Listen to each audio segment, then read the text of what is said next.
Welcome to the lecture series of Public Theology, a cooperation of the Berlin Institute for Public Theology, the Bayersnau D Center for Public Theology, and the Lutheran World Federation. In the name of God, most gracious, the dispenser of grace. The title of this short talk is An Islamic Ethics of Beauty in Establishing Viable Planetary Futures.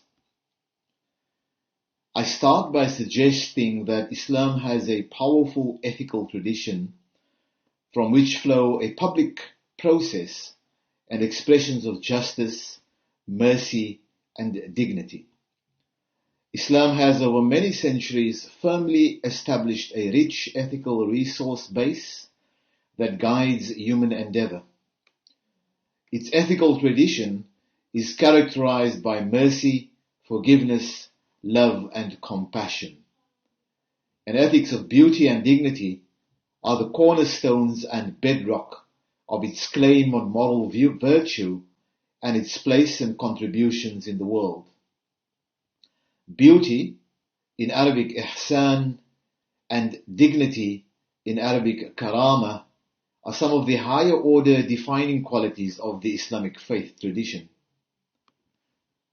During the height of the exercise of Islam's lush moral tradition, its regulative regimes and legal traditions were organized on the basis of the conditioning qualities of beauty, mercy, love, and dignity, from where it made its contribution to philosophy, mysticism, literary cultures, and science, well before the European Enlightenment.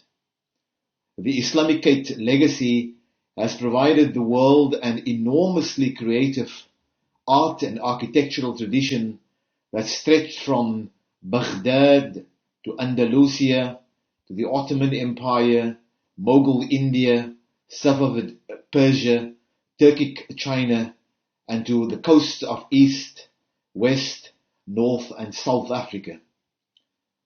Islam joined the pantheon of luscious and compassionate traditions in providing its societies with an integrated and cohesive sense of adaptation and coexistence over the span of time.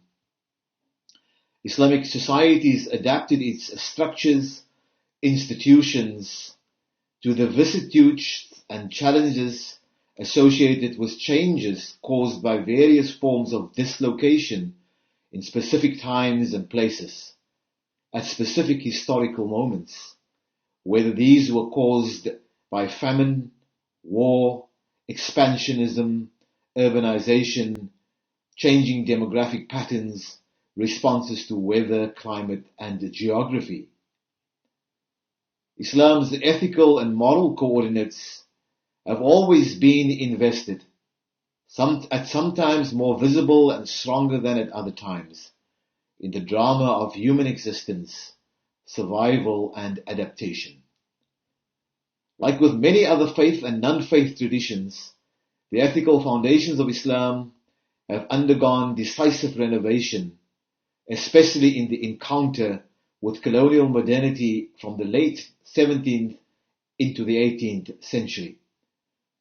The political foundations of Islam's institutions and state or governmental systems were rearranged. Education and the judiciary were ensnared by colonial modernity's gaze. Islam's epistemic or intellectual tradition was ruptured by modernity's impact, and its ethical grounding was dislodged in this period from its institutions. Adaptations were made to these new colonial-imposed political, education, law, and governance structures. Modernity's morality was experimented with in the public domain, and various pan-Arab, pan-Islamic, and some Ba'athist socialist experiments became visible, especially in the early 20th to mid-20th century. The rise of the Zionist state of Israel propped up by American and Western imperial interests, combined with the discovery of oil in Muslim countries to lay the basis for imperial politics that dominated and still dominates the region. The Iranian Revolution of 1979 was the first direct countrywide reaction and response to in the 20th century to the imperialist motivations in the Middle East. The incessant imperial wars in the Middle East from the 1970s onwards caused the death of millions in the region, which laid the platform for the rise of Islamism based on maximalist or fundamentalist political and religious expressions. Al-Qaeda, ISIS, and Al-Shabaab were all movements who rejected Western domination and modernity on the basis of a pre-Islamic template which circulated static, pre-modern expressions of religiosity and institutional organization. Religious discourses underpinned by strong reactive identity claims began to trump the ethical intent of more universal, inclusive questions of co-living, sharing, and cooperation. And ethically informed responses and adaptation struggled to emerge in the face of the need for social adaptation to tremendous changes, political, economic, social, that Muslim societies confronted in the second half of the 20th century and in contemporary times. Questions of poverty, gender, ethnic, racial, and class domination and other forms of exclusion remain challenges in Muslim societies. The ethical dimension seems especially challenged when it comes to Muslim institutional responses to climate change, productive pandemic responses, poverty eradication, and general institution building to address broad societal structural problems. The Quran gives us ample warning of situations when we are confronted with massively confounding challenges. In chapter 36, verse 45, Allah, God, declares that, I quote, "When they are told, beware of what lies before you and behind you, so that you may be given mercy, they ignore every single sign that comes from their Lord," unquote. The Muslim philosopher Ziauddin Sardar, whose work I use amply in this piece, explains that this verse suggests that we need some awareness of what is before us, that is, in the near future, and behind us, the momentum of history, to achieve the mercy of God, that is, prosperity in this world and reward in the hereafter. Sardar explains that the past is connected to the future in two ways with the word beware. When suffocating aspects of history are projected onto the future, it is choked. And the second instance of having to be aware of beware is that the mercy of God is denied when we deny the history, the lessons of history. But when life-enhancing ideas are projected, the future is enlightened and is open to all conventional as well as dissenting possibilities. And then the mercy of God is granted. Muslims are required both to engage with the world and change it. The Quran repeatedly asks Muslims both to change themselves and to constantly strive to change the world so that it could become a more just, equitable, and peaceful abode for humanity. So both as individuals and societies, Muslims have to labor and work towards the future that they desire. Sardar suggests that viable, desirable futures do not happen by chance. They require effort, thought, thinking, strategic planning, visioning, and hard graft, hard work. Ziauddin Sardar explains that chaos, complexity, globalization, and information technology have created a new present that is radically different from all recent pasts. We have entered a period where rapid change, uncertainty, and ambiguity are ever present, and the individual has tremendous power to do good or bad. In these, what he described as post-normal times, our traditional and conventional ways of solving problems does not work. All overarching explanations, the mythology that bound and made society viable, become toxic, the bearers of pathogens that infect society with distrust and a lack of confidence.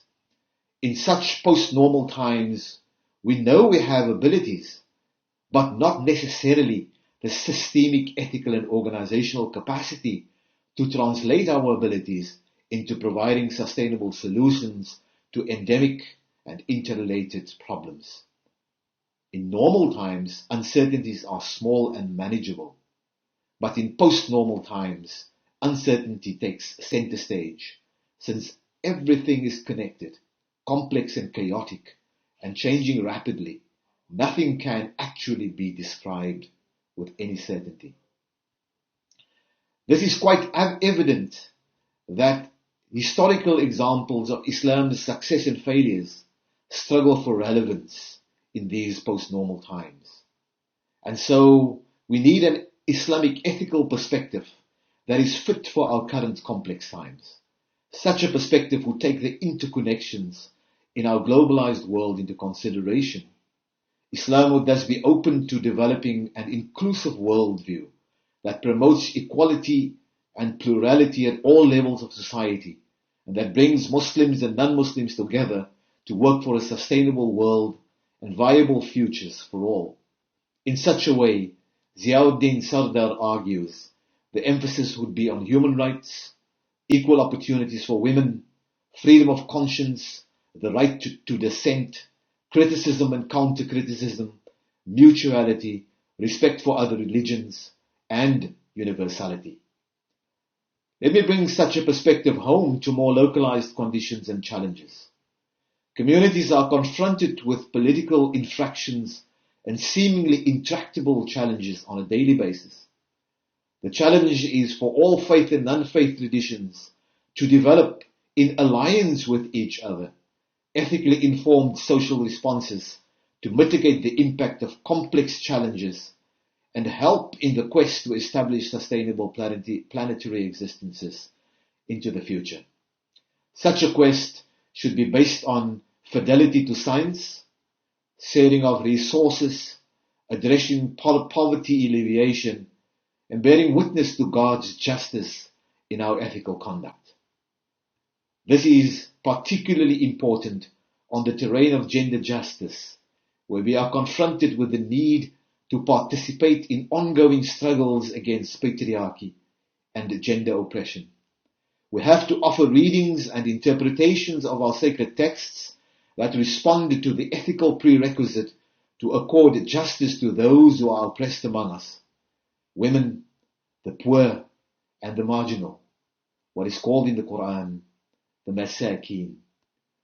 Our religious languages should unequivocally call out and act against the oppression of women, and instead, the elevation of women's status must become the defining feature of Muslim society's ongoing practices.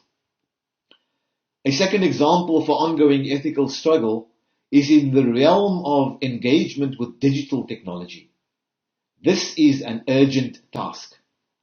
In our current post-normal times, digital technology via the smartphone, various ICT platforms charged by algorithmic reason and big data surveillance have conferred onto human existence an overwhelming techno-digital presence.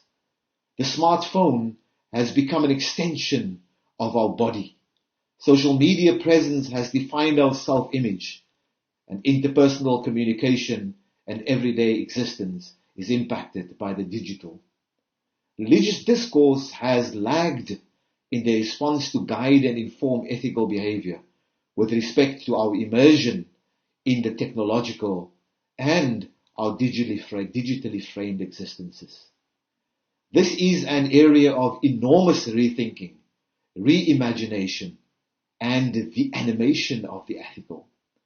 We should therefore develop languages that speak compellingly into our becoming dominated by our digital emergence, retaining our sense of autonomous individualism, our communal and relational existence with others, using the digital for the advancement of the public good, must become the reflexive material for our human responses, lest we fail to secure a healthy, reflexive interaction with smart technology and machines, which will turn us into zombies. Reimagining the terms of our humanness in active, critical, and productive interaction with the digital has now become one of the most important ethical challenges of our times. A final example relates to our planetary existence. Climate change is threatening to exacerbate inequalities in the world, in addition to deleting the Earth's resources, making sustainable livelihoods unviable. The Quran places the Earth's survival at its ethical center. Humans are expected to play a central role in securing the physical and environmental conditions to secure sustainable livelihoods. Yet, our imaginations for securing such a future cannot and must not be limited to only the human's place in it. Such an anthropocentric, humans-only view of existence must be replaced by a commitment to planetary futures.